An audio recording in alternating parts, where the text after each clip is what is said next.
right, so today we're going to talk about how I took this photo. I took a few other ones that I shared as well, right there and right there. And then also I took a few others where I'm shooting, this one shooting directly into the sun. Actually, where I shot the previous ones is right about there on the fence. And then I shot another one where I'm using the sun as my main source of light. And you'll see the complete difference. So these are very light, and then this one's very dark in contrast, and I'll explain why that is. So starting off, shooting directly into the sun is incredibly difficult. It's not something that is always recommended unless you're kind of doing it right. It can harm your camera, so there are some risks involved there with hitting your sensor with too much light, no matter what. I mean, you'll see like right here is completely blown out. That is just full sun coming right into my camera. And if I hit the number J, I'm in Lightroom, you can see that everything is just completely blown out. So there's a lot of risks involved with that, and there's things you want to avoid when shooting directly into the sun, like maybe just full on the whole sun. I'm only getting partial of the sun right here, but you don't want to like hurt your sensor. So another thing to remember is that, and I'll explain how I set up this photo, but when you're shooting directly into the sun, if in this case, I'm backlighting my subject with the sun, but shooting at the sun. So I'm shooting at my backlight. And when you do that, if you don't have other lights or reflectors involved in your shoot, this is going to be completely black. Now, that was my before. So I didn't do a ton of editing. And you'll see over on the side, there's not like anything crazy going on there. My color balance and highlights and whatnot. My crazier stuff, and nothing crazy with my settings. I did some like color saturation alterations and stuff like that, and nothing else really down there. I didn't even actually do lens correction, which I don't like all the time doing, just because sometimes I like the darker edges, but that's just a personal preference. What I did do though were a couple, well, on this one only one, I painted in, you can see a little bit there, and it's even like a subtle, like it's not like a hard brush. It's actually only, my density is only at 45% on my brush. So it's pretty transparent, but I just bumped up my exposure, my contrast, and then brought down the blacks a lot so that it's more contrasty in there, because as you'll see in the previous, it's a little fuzzy, and I just wanted to kind of bring that up a little bit. So, okay, so what I did for this photo, now why I showed you my before is you can see that there's a couple ways, I guess, to shoot this, where you could shoot directly into the sun with no reflectors or external light sources or anything shooting into your bottle or your subject, and this would be completely black. And then you could try to bring that back in post-production and do what I was doing, where I painted on different brushes in Lightroom and tried to bring that back. You're not going to have, you're just gonna like, it's not gonna look as good. I think, let me see, this one might've been, maybe it was this one. No, I don't have the example, I'd have to go find it, but it's just not gonna look as good. I did shut my lights off and try it, and maybe I'll show that, but I don't know if it really is necessary. So the way I shot this is over here, on this side of the photo is actually the side of my house. This is in my backyard. This is on one of my fence posts. And over here is the side of my house, and it's actually a pale yellow color house. Eventually we'll probably paint it, but it reflects light very well, and it reflects a lot of light. And as you can see, the sun is basically beating right down on that. So that is reflecting a ton of light over here. And you can actually tell that this is a very golden light because of the pale yellow of my house. So it has this nice golden light coming in over here. And then behind where I was shooting from, but also like diagonal over here, is a speed light. I use just like $100 speed light, something cheap. I don't use them a ton. I've been using them a lot more. If you'll see on my Instagram, you probably noticed a lot more lighting, external lighting being used, even outside. But I've been doing a lot more studio lights, which I have studio lights that I do inside. So But you can notice that this highlight right here, coming right down, how that's a little bit brighter right there, that's from my speed light. Now this light right there, that's actually the sun. That's coming in from the sun, and it's creating this little spark on the edge. And wherever you see like differences in the bottle, lips or lettering or anything like that, you're gonna get these like really cool highlighted effects. So you can see on the edge of the letters themselves, it's a little blurry there. It's sharp on here, and that's, I'm shooting at f2.8, and let me zoom out and see what my 112 millimeters. So I wasn't fully zoomed in on my 200 millimeter lens. Oh, and I was at f5 on this one. Yes, I need to talk about that too. I was at f5 on this. So with the speed lights, when I'm using an external, I could have done two different just reflectors and been able to get this same effect with reflectors, but I was using a speed light and then my house is a reflector. And when you introduce speed lights, you can only, certain speed lights are better if you have a fast sync speed light, which cost more money. But again, I purchase like the cheap ones because I don't know, spending money on that kind of stuff. I like to really, you can do things with inexpensive equipment. Yes, more expensive equipment helps on certain regards and quality of the photo. If I was gonna blow this photo up, and I'm not gonna get into that. But anyways, so I can only go up to 200th of a second on my shutter speed, which you'll see over here. Oh, I'm not zooming in. So 200th of a second is my max shutter speed I can get with this speed light. So I'm shooting at ISO 100, which means I'm letting in, or my sensor is as least sensitive to light as I can make it on my camera. Some cameras go to like 80 or 60, which is insane, but those would make this scenario even easier to do. And then I usually shoot at f2.8, but in this case, f2.8 is just letting in way too much light with the max 200 second and ISO 100. So I'm letting in too much light at f2.8, so I had to bump it up to 5. Now, had I bumped up, and you can see this is like this little rainbow effect that it gets, and like the light burst, there you can see the lines of the light burst, but they're not super crisp like you would typically expect on a light burst. And that's not the effect I was really going for. I have some, but see how it's nice and soft? I kind of like that effect. To me, that feels still a little bit more artistic than just like the nice hard burst, which I've seen people even Photoshop and replicate, and that drives me absolutely nuts.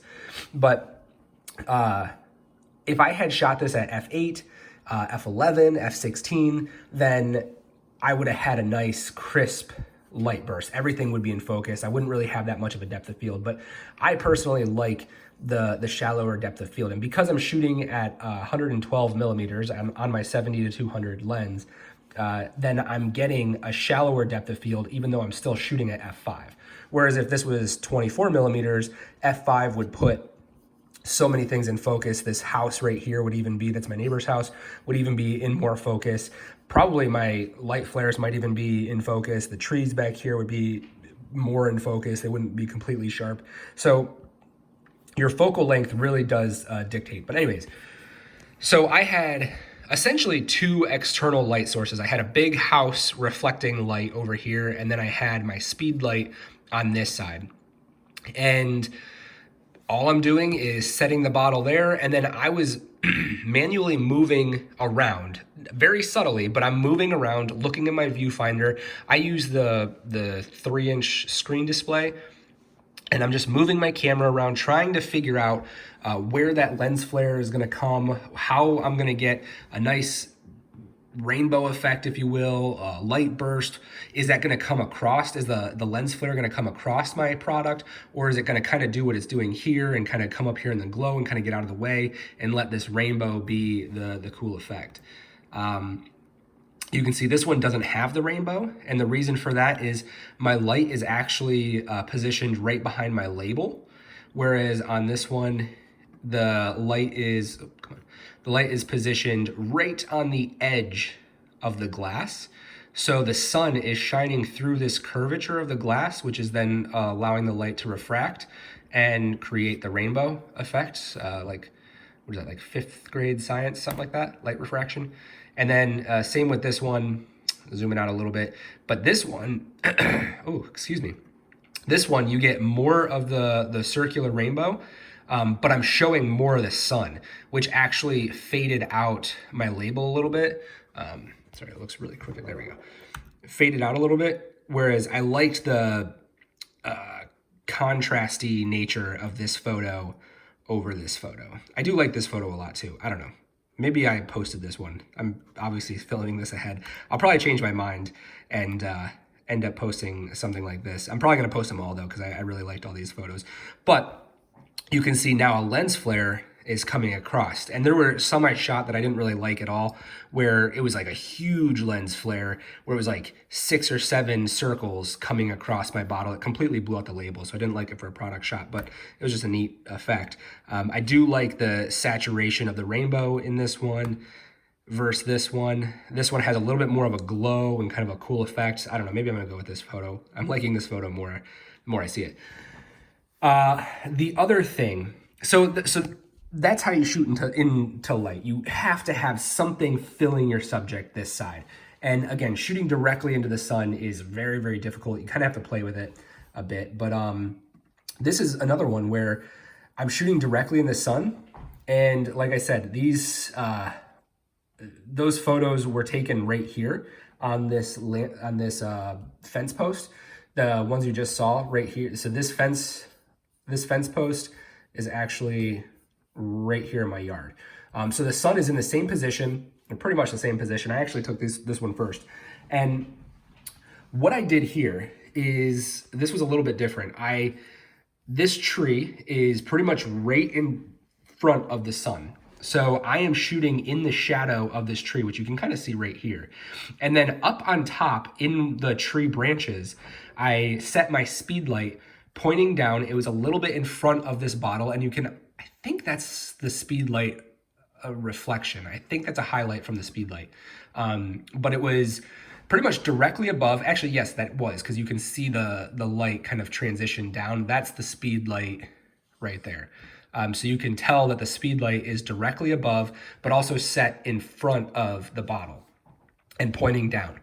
So what that does is it actually fills in the whole area. It kind of softens the tree shadow a little bit, and that's why the tree's behind me. I didn't like, this photo's okay. I wish I actually like turned the bottle a little bit and didn't get the tree directly behind. I actually wish the bottle was maybe like in here. So all I would do is turn the label and then shoot from that way a little bit more. But it is what it is. It's still a decent shot. So, yeah, I just shot a speed light right from the top down. Didn't have any filters or anything on it, and had it, I think, at full power. It was maybe 8 feet up in the air. I just basically like kind of climbed up a little bit and put the speed light hanging off of a branch facing right down and shot. Got really low to the ground. As you can see, this is grass, so, and this is a mulch bed, and it goes up a little bit. So you can see I'm on level with the bottle on the ground. So I'm like on the ground shooting this photo. And then you get some nice bokeh, things reflecting in the background. That might have been a window or something making that little orb. But yeah, but again, shooting directly at the sun. Now, what you'll see, this one, for example, which I actually haven't edited at all, this one is using the sun as my main source of light. So this one is, the sun is behind me, completely shining on the bottle. And I think I have it on a little patch of like moss in my yard, which I should get rid of, but I like how it looks for photos, so I haven't gotten rid of it yet. And then I have my speed light directly behind the bottle. So that's why this whole interior, the video of my screen, I should do a screen record, but it takes up so much memory on my computer. You can actually see a lot more detail. There we go. It's not as blown out as the phone makes it look. But what was I saying? Oh, yeah, my speed light is right behind the bottle, and it's backlighting it. And the reason I do that is I always like a little bit of glow. I've done this a few times, and I've found that I really like the glow that it adds to the whiskey itself, the product inside, which, let's be real, like, we're shooting product photography. The product is this brown stuff inside. That's the product. The packaging is just putting that product in a cool package. So we do also want to highlight what is inside of the bottle and not just the bottle itself. But yeah, so I used my sun as the main source of light. Now, the sun is incredibly bright. This was taking the brunt of the light, but the way I had angled it, so this was on the edge of my house. The sun was coming in at, say, maybe a 45-degree angle and then hitting the side of my house, and then all back here was actually in shadow. So I wasn't lighting that up. Had I turned and shot this way, that would have all been lit up by the sun. But instead, I was shooting at the shadow to give this dark effect. So just remember how much light is coming into your lens and where the light is coming from. So there's no light coming into my lens from over here because that's all shadow compared to what's hitting the bottle and reflecting back into my camera. Now, when I open my eyes and I look at it in real time, my eyes are able to adjust and expose things differently than our cameras can. So yes, to me it looks like that, but you just know from things being in shadow and experience that those things are not going to show through in your photo. And so you're going to get this dark effect. The backlight, again, also just kind of gives a little bit of detail. Had I taken that backlight out, my bottle would actually blend in. This is glass, it's transparent. So whatever's behind there is going to strongly influence how this glass looks. And I wanted my bottle to have a contrast from the background. So backlighting it like this basically just lights up that bottle and makes it so that it stands out from the background. Whereas if I didn't backlight that, it's just going to blend right in. Plus, this is already a black label, so you're kind of running a little bit of a risk of it blending into the background. I still have to edit this photo, but I probably won't do a ton to it. I really like the look of it and the mood, and I like that it's a complete contrast from something like this. Like I really like that juxtaposition of the very light and airy to the dark and moody, which is cool.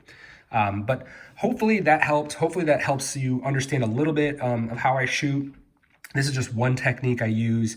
Actually, this was a couple techniques I use, 3 for each photo, and how you kind of, using the same light, these were all shot within, is there a timer on this? Let's see. I don't know if there's a date stamp. Where is that? I don't see my date stamp. But anyways, these were all shot easily within 15 minutes of each other. So I'm using the exact same light, using the exact same equipment. And honestly, this one was photographed maybe 30 feet from this photo.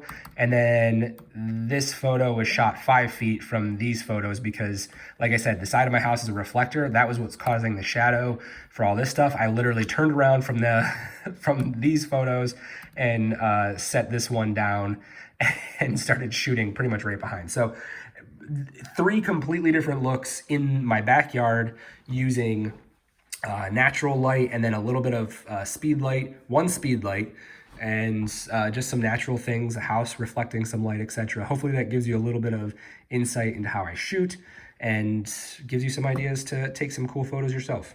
Thanks for watching.